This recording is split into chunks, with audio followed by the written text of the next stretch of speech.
আমরা দেখছি আজকে সাধারণ ছাত্র আজকে আন্দোলন করেছেন। সাধারণ ছাত্ররা রাজনৈতিক কোনো এজেন্ডা নিয়ে তারা মাঠে আসেনি, বরং তাদের অধিকার নিয়ে তারা মাঠে এসেছেন, তাদের কথা বলতে তারা মাঠে এসেছিলেন। কিন্তু আমরা দেখলাম গতকালকে ঢাকা বিশ্ববিদ্যালয়ে যেভাবে ছাত্রলীগ ন্যাক্কারজনকভাবে সাধারণ ছাত্রদের উপরে হামলা করেছে, মা বোনদের উপরে হামলা করেছে, নির্যাতন করেছে, এটা কোনো সভ্য দেশে হতে পারে না। অক্সফোর্ড খ্যাত ঢাকা বিশ্ববিদ্যালয় শীর্ষ বিদ্যাপীঠে এভাবে নৈরাজ্য হবে, সন্ত্রাসী করবে, সেই সন্ত্রাসীদেরকে শিক্ষা প্রতিষ্ঠান রাখার কোনো সুযোগ নেই। আমরা বলতে চাই, আমরা দেখেছি গতকাল গভীর রাতে জগন্নাথ বিশ্ববিদ্যালয়ে যে নির্মম হত্যাকাণ্ড করা হয়েছে, যে নির্মমভাবে গুলি চালানো হয়েছে, নির্মমভাবে আক্রমণ করা হয়েছে, নিরস্ত্র ছাত্রকে হত্যা করার চেষ্টা করা হয়েছে, এটা কোনো সভ্য দেশের রাজনীতি হতে পারে না। আজকে নেপাল এবং ভুটানের সাথে আমাদের দূরত্ব মাত্র 18 কিলোমিটার আর 34 কিলোমিটার। আজকে এই 18 কিলোমিটার দূরত্ব, 34 কিলোমিটার দূরত্বের মধ্যে আজকে আমরা ট্রানজিট করবে বাংলাদেশ। ভারত আমাদেরকে সেই সুযোগ দেয়নি, বরং ভারত আমাদের বুকের উপর দিয়ে প্রায় 1000 মাইল কিলো তারা ট্রানজিট নিয়ে গেল, তারা করিডোরও নিয়ে গেল, কিন্তু আমাদের সেই ন্যায্য হিস্সা কিন্তু সরকার আনতে পারেনি। যুবন্ত্র কোনো কর্মী, কোনো সদস্য টেন্ডারবাজি, রাহাজানি, ছিনতাই, অপরাধ প্রবণতা কোনো কর্মকাণ্ডের সাথে জড়িত নয়। ঠিক কিনা ভাইয়েরা আমার? অতএব এই বাংলাদেশকে যদি সোনার বাংলাদেশ গড়তে হয়, তাহলে আগে সোনার যুবক গড়তে হবে। ঠিক কিনা ভাইয়েরা আমার? অতএব সোনার যুবক ছাড়া, সোনার মানুষ ছাড়া সোনার বাংলা গড়া সম্ভব নয়। সেজন্য পীর সাহেব চরমনাই এই সোনার যুব সমাজ তৈরি করেছেন, আদর্শিক যুব সমাজ তৈরি করেছেন। অতএব পীর সাহেব চরমনার নেতৃত্বেই এই বাংলাদেশ একটি সোনার বাংলাদেশ হতে পারে। ঠিক কিনা ভাইয়েরা আমার? আমরা স্পষ্ট বলতে চাই, আজকে যে বাংলাদেশের পরিস্থিতি আমরা দাঁড়িয়েছি, আজকে যেই অবস্থা বাংলাদেশে চলছে, আজকে আমাদের সরকার ভারতের সাথে যে চুক্তি করেছেন, যে করিডোর তারা দিয়েছেন, যে ট্রানজিট তারা করে দিয়েছেন, এই ট্রানজিট করিডোর দেওয়ার মধ্য দিয়ে আমরা বলতে চাই আমার সরকার আমার দেশের স্বাধীনতা সার্বভৌমত্বকে বিকিয়ে দিয়েছে। ঠিক কিনা ভাইয়েরা আমার? আমাদের সামনে একেবারে স্পষ্ট ইতিহাস রয়েছে। আপনারা আসামের কথা জানেন, আপনারা হায়দ্রাবাদের কথা জানেন, পূর্ব অঞ্চলের কথা আপনারা জানেন।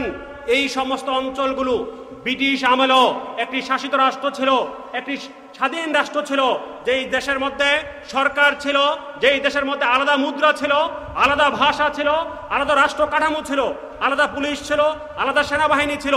অর্থাৎ একটি রাষ্ট্রের যা যা থাকা দরকার এই হায়দ্রাবাদে তাই ছিল।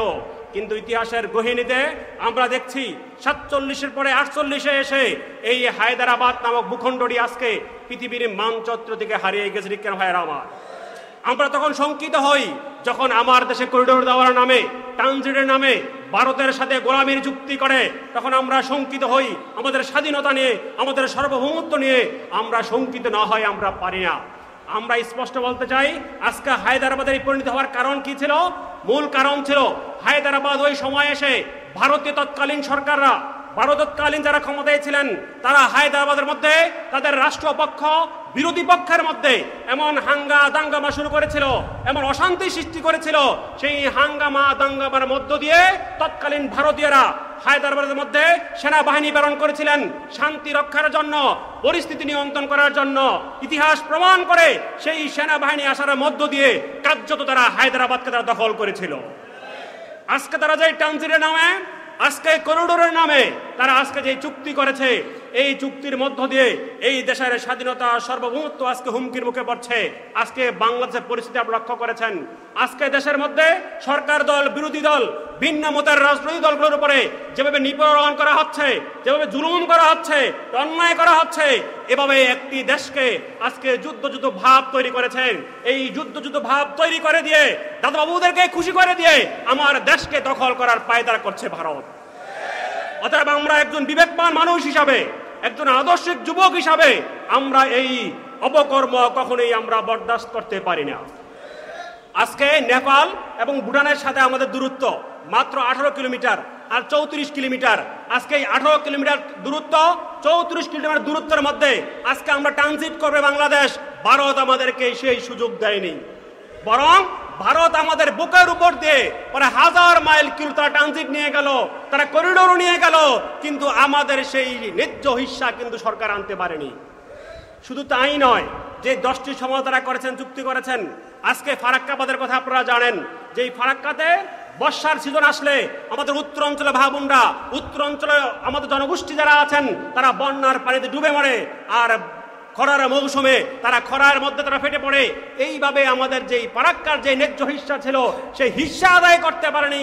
ফারাক্কা নিয়ে আমাদের প্রধানমন্ত্রী কথা বলতে পারেনি, বরং দেশের স্বাধীনতা সার্বভৌমত্ব তারা আজকে বিকিয়ে দিয়ে এসেছে। আমরা দেখেছি ৭২-এ যখন বঙ্গবন্ধু শেখ মুজিবুর রহমান ভারতের সাথে চুক্তি করেছিলেন, সেই চুক্তির প্রেক্ষাপট আমাদের জানা আছে। 2009-এ যখন 8-এ ক্ষমতা এসে 2009-এ যে চুক্তি বর্তমান আওয়ামী সরকার ভারতের সাথে করেছিলেন সেই প্রেক্ষাপট আমাদের জানা আছে।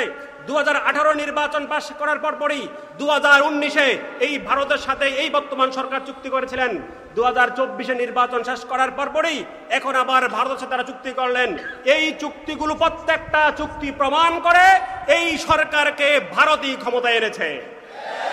ভারতের দাদাবাবুদের প্রেক্ষিতদের ক্ষমতা এসেছে, ক্ষমতায় আসার পরপরই ভারতের দাদাবাবুদেরকে খুশি করার জন্য আমার দেশের স্বাধীনতা সার্বভৌমত্বকে আজকে তারা বিসর্জন দিয়ে আজকে আমার দেশকে তারা হুমকির মুখে ফেলে দিয়েছে। শুধু তাই নয়, আজকে আমাদের দেশের সাধারণ শিক্ষার্থীরা আজকে কোঠা সংস্কার তার দাবি তুলেছে, একটি যৌক্তিক দাবি কোঠা সংস্কারের। আপনারা শুনলে আশ্চর্যিত হবেন যে চাকরিতে প্রায় 54% কোটা আজকে তারা সংরক্ষণ করে রেখেছে। আপনারা বলুন তো, 54% কোটা যদি চলে যায়, বাকি মেধাবীরা তারা চাকরিতে সুযোগ পাবে কি করে? তাদের মেধার মূল্যায়নটা কি করে হবে? যার কারণেই তো আজকে প্রশাসনের মধ্যে সরকারের বিভিন্ন পর্যায়ে আজকে দুর্নীতির রমরম ব্যবসা চলছে। আজকে এই কোটার নাম দিয়ে মেধাবীদেরকে অমূল্যায়ন করা হয়েছে। আমরা কোটার বিরোধী নই, বরং আমরা বলতে চাই মুক্তিযোদ্ধার নামে যে কোটা আছে সেই কোটা বহাল থাকবে, অন্যান্য যে কোটা সেই কোটা বহাল থাকবে, কিন্তু সেই কোটা সংস্কার করে একটি ন্যায্য হিস্সা মতো করে এসে সেই কোটা বহাল রাখা হোক। কিন্তু সেই কোটা যদি 54% আর 50-60% হয়, এই কোটা এই ছাত্রদের সাথে মেধাবীদের সাথে বৈষম্য ছাড়া আর কিছু হতে পারে না। অথবা আমরা আজকের এই প্রোগ্রাম দাবি করতে চাই 10%-এর মধ্যে কোঠা নামিয়ে আনতে হবে, 10%-এর অধিক কোঠা রাখা যাবে না, এবং ছাত্রদের এই নৈতিক আন্দোলন এই দাবিকে তারা মেনে নিতে হবে। আজকে আমরা দেখছি যখনই এই দেশে কোনো আন্দোলন হয়, প্রতিবাদ হয়, তখনই সরকার গায়ের জোরে বেশি শক্তি দিয়ে সেই আন্দোলনকে দামিয়ে দেওয়ার চেষ্টা করে। আমরা দেখছি আজকে সাধারণ ছাত্র আজকে আন্দোলন করেছেন। সাধারণ ছাত্ররা রাজনৈতিক কোনো এজেন্ডা নিয়ে তারা মাঠে আসেনি, বরং তাদের অধিকার নিয়ে তারা মাঠে এসেছেন, তাদের কথা বলে তারা মাঠে এসেছিলেন। কিন্তু আমরা দেখলাম গতকালকে ঢাকা বিশ্ববিদ্যালয়ে যেভাবে ছাত্রলীগ ন্যাক্কারজনকভাবে সাধারণ ছাত্রদের উপরে হামলা করেছে, মা বোনদের উপরে হামলা করেছে, নির্যাতন করেছে, এটা কোনো সভ্য দেশে হতে পারে না।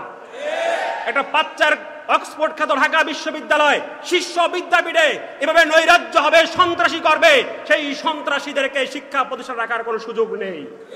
আমরা বলতে চাই, আমরা দেখেছি গতকাল গভীর রাতে জগন্নাথ বিশ্ববিদ্যালয়ে যে নির্মম হত্যাকাণ্ড করা হয়েছে, যে নির্মমভাবে গুলি চালানো হয়েছে, নির্মমভাবে আক্রমণ করা হয়েছে, নিরস্ত্র ছাত্রকে হত্যা করার চেষ্টা করা হয়েছে, এটা কোনো সভ্য দেশের রাজনীতি হতে পারে না।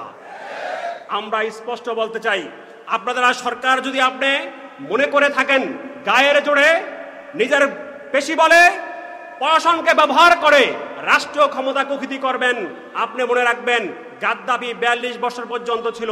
বিভিন্ন পৃথিবীর ইতিহাসে তালাশ করে দেখবেন 22 বছর, 20 বছর, 40 বছর রাষ্ট্র ক্ষমতায় ছিল, তারপরে কিন্তু এমন পতন হয়েছিল যেই পতনের মধ্য দিয়ে তাদের শেষ সম্বলটুকু রক্ষা করতে পারেনি। অতএব আমরা আওয়ামী লীগকে বলবো, আপনারা এখনো আপনার উদয় শক্তি হোক, আপনাদের বোধ সময় বা বৃদ্ধি পাক, আপনারা দেশের জনগণের জন্য, মানুষের জন্য, মানুষের মৌলিক অধিকার ফিরে দেওয়ার জন্য এখনো সচেষ্ট না হন, এদেশের মানুষ আর ঘরে বসে থাকবে না।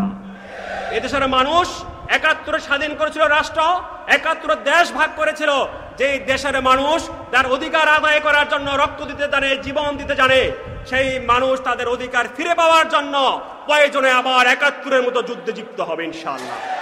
আগামীর আন্দোলন সংগ্রামে আপনাদের উপস্থিতি কামনা করে আমি বক্তব্য শেষ করছি। ওয়া আখিরু দাওয়ানা আলহামদুলিল্লাহি রাব্বিল আলামিন।